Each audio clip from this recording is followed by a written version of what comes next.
Hello everyone and welcome to the second episode of Creepy Storytime. Today I'll be discussing the very first creepypasta story I ever read, Squidward's Suicide, and other known as Red Mist. Now, the story is about a Nickelodeon intern and a group of people who worked at Nickelodeon Studios who viewed a very different episode of SpongeBob.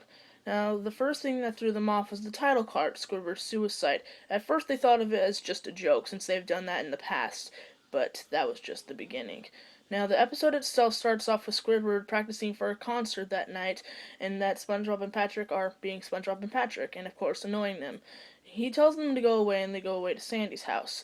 Now, in the Squidward suicide story, there's no mention of a Scottish salesman, while in Red Mist there is, but the reason why there's a Scottish salesman, I don't know, but it's basically been proven now that the episode itself was in fact made by a Scottish man, and that he was arrested later for making that episode. Now, after that, it is shown the end of shown at the end of the concert. Sorry, I don't have a script whenever I do these videos. And everyone, including Squidward, all had hyper-realistic red eyes. And yes, this is where that whole hyper-realistic thing started. And apparently, it's a bit more real than CGI, as they explain. Now, after that, Squidward is then seen home, and that it just all goes downhill from there. It goes silent at times, and very many times in between, it will cut to a single frame of a dead child, ranging from a boy to a girl, and then one of a hand lifting up a boy's entrails, and the boy even blinks. Now, a lot of people left the room after that, and it was only just a handful of them to view it.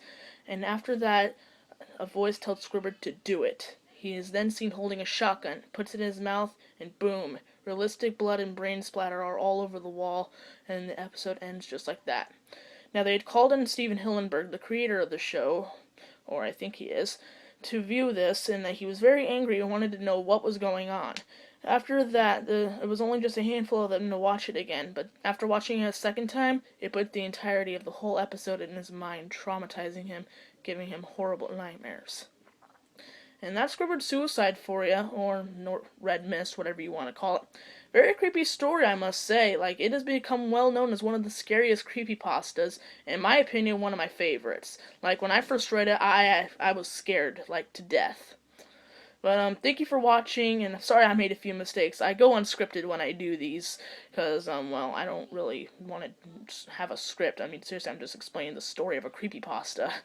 But, thank you for watching, and, tune in for the third episode. I'll be talking about Dead Bart. And, thank you for watching. Mark Sanderson out.